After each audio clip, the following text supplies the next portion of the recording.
My boss belittled me in front of colleagues, so I quit on the spot and started my own company. I'm Lucas Hayes, 31, a marketing specialist in Chicago, and this is how my boss tried to crush me, but instead, I built something bigger. I craft campaigns that sell, ads that stick in your head, billboards that turn heads. My office in the Loop is a cluttered corner with sticky notes on my monitor, a coffee mug with a faded Cubs logo, and a view of the Chicago River glinting under the L tracks. For years, my boss, Mark, tore me down, stealing my ideas to prop himself up. I swallowed his insults, dreaming of freedom, until he humiliated me in front of my team. I quit on the spot, walked out, and started my own company. Mark thought he'd break me. He didn't. My success buried him, and his world fell apart. Mark Thompson, 45, was my manager at a mid-sized marketing firm in River North. Loud, smug, with a corner office full of golf trophies, he'd scream at me for sport, calling my ideas trash while pitching them as his own. The firm was losing clients, his strategies bombing, but he blamed us. I stayed for the paycheck, grinding through his rants, my desk a mess of campaign drafts and half-empty coffee cups. My girlfriend, Sophie, 28, a graphic designer with a knack for bold logos, saw my spark. "You're better than him," she'd say, sketching at our kitchen table in our Wicker Park apartment, a cozy place with creaky floors and her art on the walls. I believed her, but fear, bills, rent, doubt kept me stuck. My best friend Tom Larson, 31, a venture capitalist who always has a beer in hand, knew my worth. We'd grab drinks at a dive bar in Logan Square and he'd say, "Quit, man, start your own thing." My coworker, Rachel Brooks, 29, saw Mark's games whispering, "You're carrying him," as we reviewed campaign stats in the break room. My parents, James, 58, a retired mechanic, and Linda, 56, a school secretary, worried about stability. "Keep the job," Dad would say over Sunday dinners at their Evanston home, the smell of pot roast heavy. Stability? It felt like a cage. Emma Wilson, 32, another coworker, stayed neutral, cozying up to Mark. A client, Anna Davis, 35, loved my work.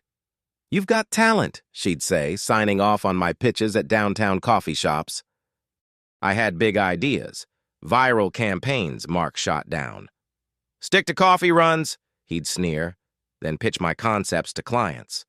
I'd scribble startup plans at night in our apartment, Sophie drawing mock-ups for my brand. "This is you," she'd say, pointing to a sleek logo on her sketchpad. Tom offered $50,000 to start. "I'll back you," he said over beers. But I hesitated. Rent, groceries, my parents' warnings echoing. Mark's voice stuck. "You're nothing." Nothing? I was everything he wasn't. But it was a Monday morning, a big pitch to Anna at the firm's conference room, all glass and city views. My campaign, a social media blitz with a bold video, was ready, but Mark hijacked it, presenting it as his. He flubbed the stats, and when Anna asked questions, he pointed at me. "Lucas screwed this up," he barked, smirking. Screwed up? I'd built the deck. Rachel's jaw clenched, colleagues shifted uncomfortably. Anna frowned, but I stayed silent, my face burning. Inside, I was done. After, I confronted Mark in his office, golf clubs leaning in the corner. "That was my campaign," I said, my voice steady but my hands shaky. He laughed, leaning back in his leather chair. "You're a glorified intern, Lucas. Be grateful you're here." Grateful? For his theft? "Get me coffee," he waved me off. Coffee? I saw red. Sophie was livid over dinner, slamming her fork on our table. "Quit, Lucas. You're wasting your talent."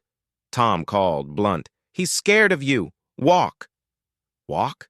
I wanted to run.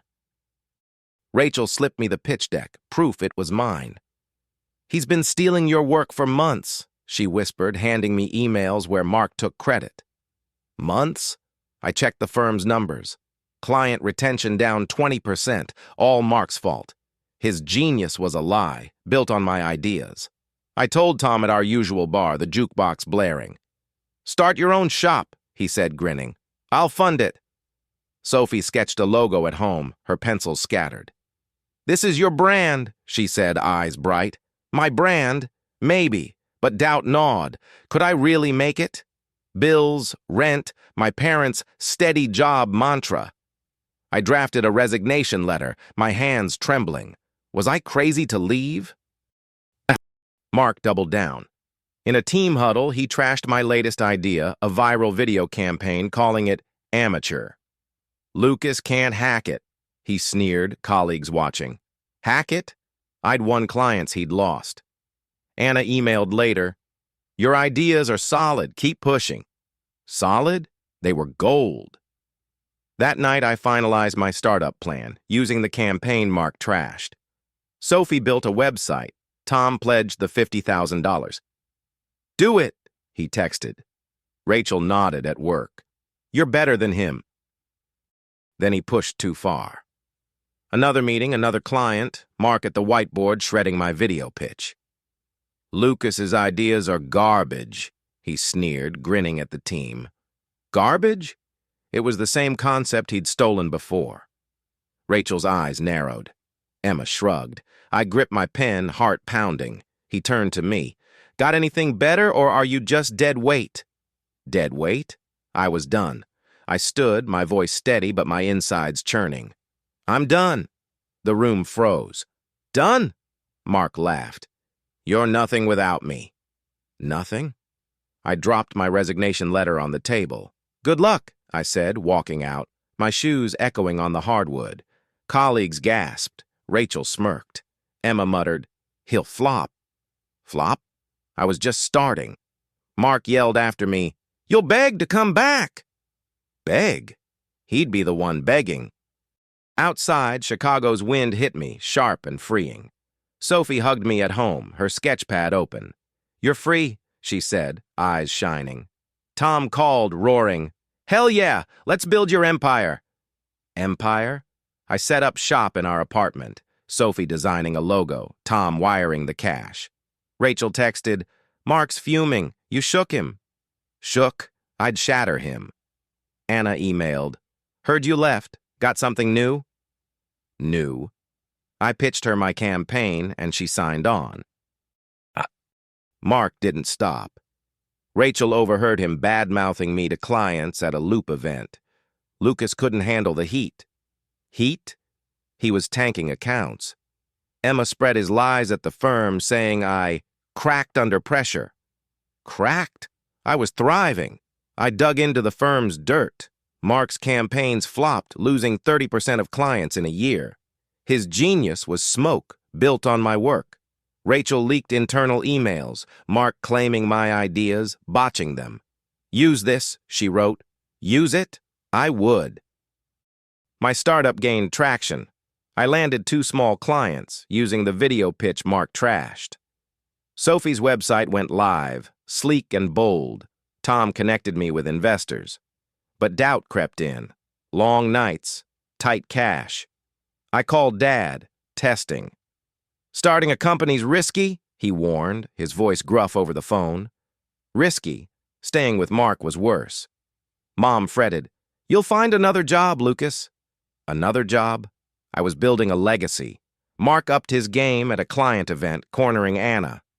"Lucas is a nobody. His startup's a joke." Joke? Anna signed with me days later.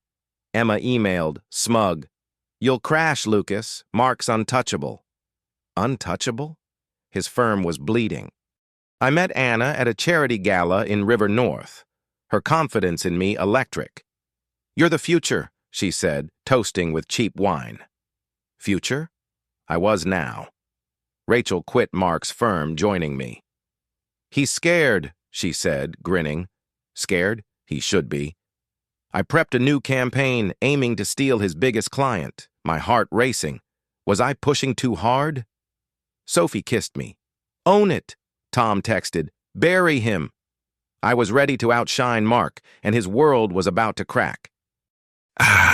6 months in, my startup was on fire. I'd landed 3 clients, including Anna, a major win Mark fumbled. My viral video campaign, the one he called Garbage, racked up 10 million views, earning a marketing award. The Chicago Marketing Summit invited me to speak, my award in hand. Mark was there, schmoozing, clueless I'd be headlining.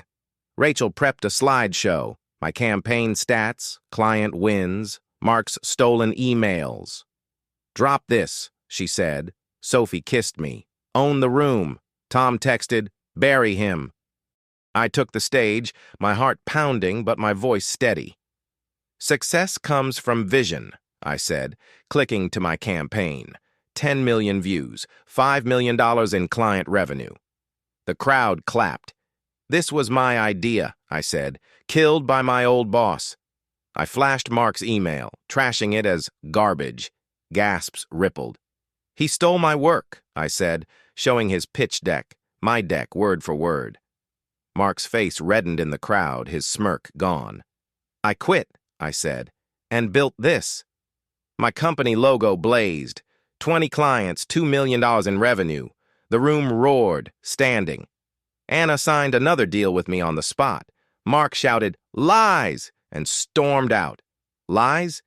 The emails were his. Emma sat stunned, her loyalty to Mark shaken. The fallout was instant. 2 of Mark's top clients jumped to my firm, citing my speech. Industry blogs ran headlines. Ex-employee outshines toxic boss. Mark emailed clients. "Lucas fabricated it?" Fabricated? My proof was ironclad. Rachel leaked more. Mark's botched budgets, his yelling fits. Anna doubled her contract with me, calling me the real deal. Sophie and I celebrated at home, planning our engagement. "You showed them," she said, kissing me. Tom raised a glass at a bar. "You're a legend." Legend? I was free. A year later, my life's unstoppable. Chicago's my home. Bustling streets, dive bars, the hum of the river. I'm 31, CEO of a marketing firm with 100 clients, outshining the industry. Sophie's designs brand global campaigns, our Wicker Park loft a haven of her art and my awards. Mark's firm tanked, 70% of clients gone, his board firing him. He's freelancing for pennies, his smugness dust. He emailed, "Lucas, I was harsh, let's talk." Harsh? He'd called me garbage. I ignored him. Emma, his loyalist, texted, "You went too far." Too far? She'd backed his lies. I blocked her. My parents, James and Linda, glowed with pride. Dad called, "We doubted you, son. You proved us wrong." Mom sent photos from our engagement party. "You're our hero." Hero? I was me. Clients who'd trusted Mark apologized, signing with us. "Mark screwed us," one wrote. Rachel threw a launch party for our new office, Sophie dazzling. "You buried him," Tom said, clinking beers. Anna joined as a partner, our firm hitting 50 clients. "You're a legend," she said. Legendary? I was free. Mark's last stunt was a LinkedIn post. Lucas betrayed me. Betrayed? He'd stolen my work. It flopped. Comments shredded him. "You stole his ideas, dude." He vanished from the industry. Emma's barista job folded. She begged for scraps. Their lies cost them everything. I didn't gloat. Much. They earned it. Sophie and I stood in our loft, Chicago's skyline gleaming. "You rewrote the game," she said, her hand in mine. Rewrote? I lived my fight. Mark thought he'd crush me, keep me small. He taught me, never dim your spark. I didn't just quit. I built a legacy. Sophie's my flame, my home, my truth. I'm Lucas Hayes, CEO, survivor, limitless, and I wouldn't change a thing.